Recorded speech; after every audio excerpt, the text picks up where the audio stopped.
Morning, everybody. Rich Maliga here. I want to share with you something personal to me today a little bit. I'm going to talk about negative patterns of thinking and fear thoughts. And I've struggled with this my whole life. And I've been able to get some victory. I've been able to get peace and freedom. When I was a kid, and maybe some of you guys relate to this, I absorbed all the abuse from my family and from people around me, other kids, and I created this pattern in my head that I didn't even realize was there. It was so a part of me that it was like music in the mall. You don't even pay attention to it. It just is. And it affected who I was, and it affected how I could live. But I didn't even totally know it was there. I just thought this was life. And the first thing that I got some freedom from was from those lies. God blessed me with freedom from the lies, freedom to be able to pull those thoughts out and replace them. And if you're coming from a secular tip, this is CBT 101, replacing cognitive distortions.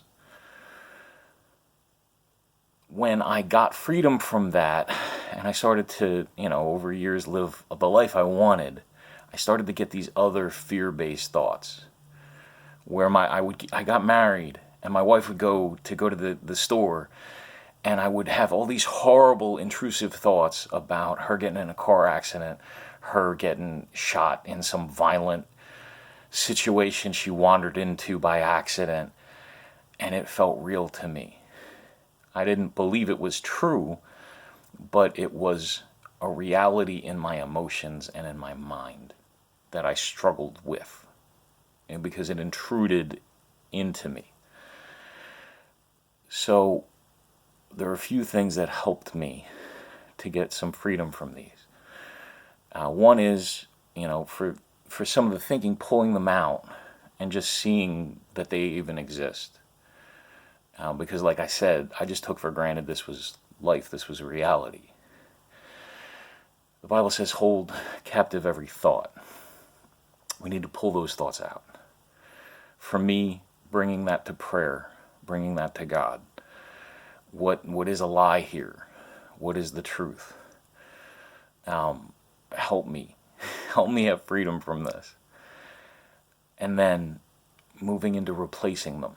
Replacing those negative, false, lie-based. They are lies. Abusive tapes in our heads are lies. Replacing them with the truth. And you can do that with your favorite quotes. You can do that with, things the best author said. That's fine. I do that with the Bible. And I've always done that. So I'm just going to share a few that help me, that work for me.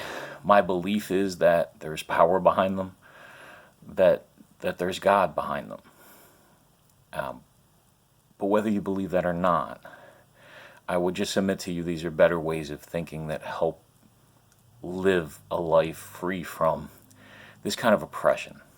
So the first one I want to share with you is, this is the day the Lord has made. I will rejoice and be glad in it.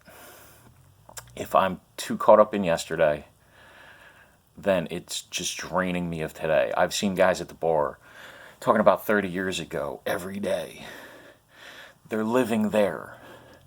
And this present moment is just being ripped apart. Nothing's happening in it because it's all about then. We have to go back sometimes to heal, to process, to learn. But we live here. We live now. And there's something here for us now. I have wanted to talk to somebody before, and they're the only person I wanted to talk to, but they were dead or they were gone. And I couldn't have any contact with them. There was always someone now that I could use, that I could take advantage of the blessing that they are in my life as a resource that I could connect to and grow with. But I had a choice of not seeing what was present for me because I was too hurt that I didn't have what I wanted. And I don't blame anybody for that. But this is the day the Lord has made. And whatever is here for me for nourishment, for blessing, I will rejoice and be glad in it. The future, fear thoughts. If I can't plan for it, legitimately plan, not just go crazy on a hamster wheel, make a small, achievable goal. Or do something about it. There's nothing for me in the future. If I can't change it, affect it, or legit plan for it by midnight, it's God's, it's not mine. The next one I'll submit to you is, I will keep them in perfect peace, whose eyes are fixed on me.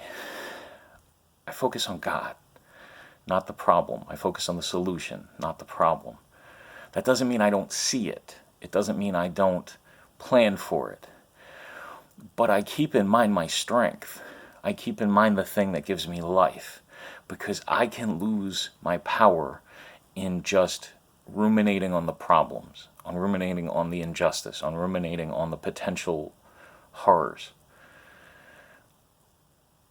What do I have that is my strength?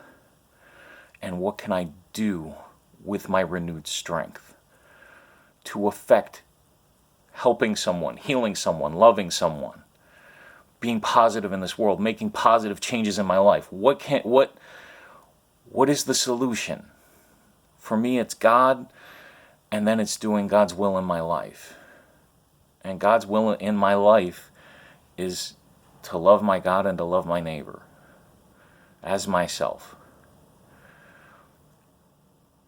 I need to know where my strength comes from.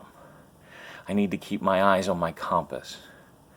And then I need to look accurately. This isn't saying live in a fantasy world. This is saying that we need our power and that we need our compass in the midst of walking actively with people through hell. We need it. I will keep them in perfect peace, whose eyes are fixed on me. Those are just a few. This is a huge overview. But I just want to say, I love you guys. Father God, Creator God, I bless my brothers, my sisters, my non-binary family.